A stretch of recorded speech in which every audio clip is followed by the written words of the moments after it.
Welcome back to another JJ in the Field. Timely agronomic tips when you need them most. I'm Jonah Johnson. Well, we finally made it to spring, and so if you look behind me, it's time to be talking about our winter wheat crop. And so if you've been following the markets here with the unfortunate global attention it's to different countries in the world right now, it's obviously affecting our supply and demand curves more than ever.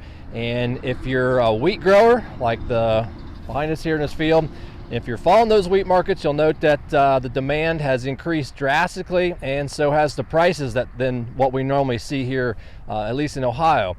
And so that's created a lot of questions for guys. For number one, I have winter wheat crop, and I'd like to know, what can I do to increase that production this year? And on the flip side of that, we've had a lot of questions on guys saying either I've not planted wheat in a long time, maybe I have some wheat, wish I had more of it right now, considering the markets, or can I plant spring wheat here in Ohio? And so I wanted to address a few thoughts on that today. And so let's first talk about spring planted wheat in Ohio.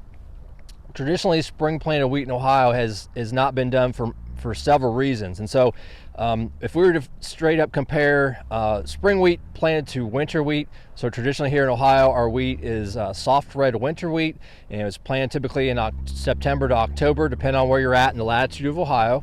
And that wheat, typically that grain is sourced for pastries and cookie production, and that wheat quality has a high demand for that production.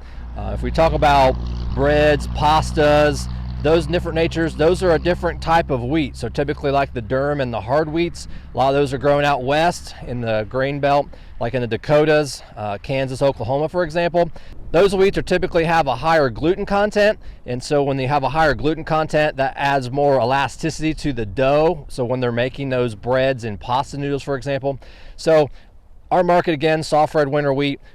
So if the white wheats, there was a market for that many years ago in Ohio, but again, a spring planted wheat typically does not yield nearly as high as our red and other winter wheats could here in Ohio, as much as up to 60% less. So that's quite a bit off of what most growers to expect. So if you're a grower growing 100 bushel wheat, let's say for round numbers, obviously 60% of that, you're looking at 40 bushel wheat.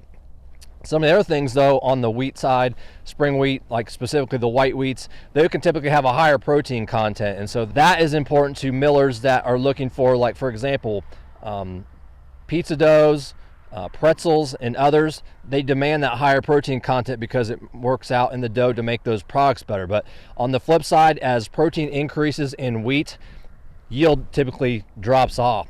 And another reason for that is that during our flowering and grain fill, we have typically hotter temperatures. So you're thinking about the end of May, into June, sometimes into the July time period as that grain fills out. You typically have a pretty hot time, and so that's what is going to drive those spring wheats down in overall yield production.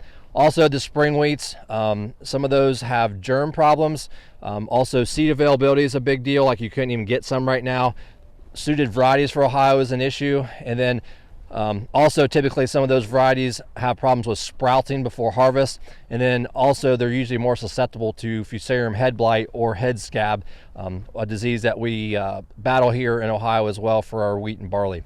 So ultimately, yield is much less, but then the markets, there's little to no markets for spring wheat in Ohio. So my suggestion would be is to not look at that. Even if you planted some, it's going to push your harvest date a little bit later into the season, and even if you were to try to mix that in with your red wheat to try to make an overall higher volume for sale, the millers at the end use would be able to tell the difference. So on the white wheat section, I would suggest considering not planting that here this spring.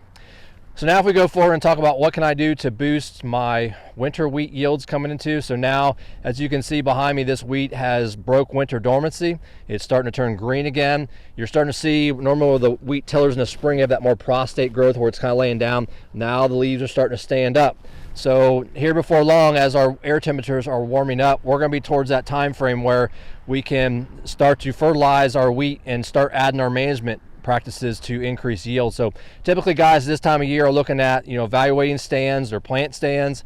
Can we add herbicide? Do we need to? Are the weeds that maybe we didn't control in the fall started to green up as well?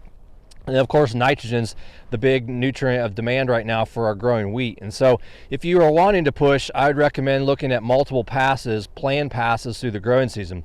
Traditional growers will go with a weed and feed and some nitrogen on early about this time frame when the soils are fit to get over. And then it's kind of left to grow till they get to those fungicide timings. So just like we look at corn, we like to look at multiple passes, intentional passes to spoon feed that crop through the rest of the growing season. So you would want to look at some nitrogen and probably some sulfur early on, address your weed control issues.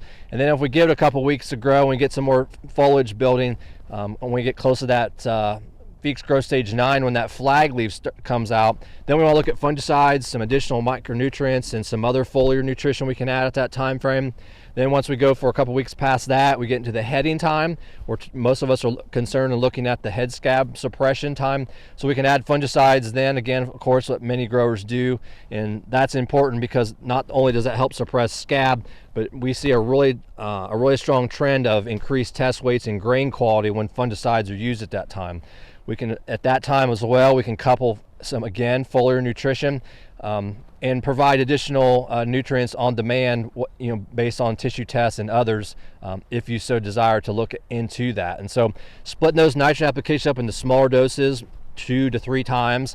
I used to work with a lot of that when I worked in University of Kentucky, where guys will put some on at Feeks growth stage 3, now the green up stage, come back at Feeks growth stage 6 to 7, and then they may come back again at the flowering time frame during that fungicide application for head scab prevention or suppression, and add some additional nitrogen then as well. And so not a one size fits all by no means, but if you do have interest on pushing that yield production this year, please feel to reach out to us and we'd be glad to help you create a custom plan to address this wheat, because this is a high value crop right now, and as long as the other crops follow suit, we could have a really good year hopefully. So if you have further questions on that, feel free to reach out to your local ASA or any of us on the PCT team.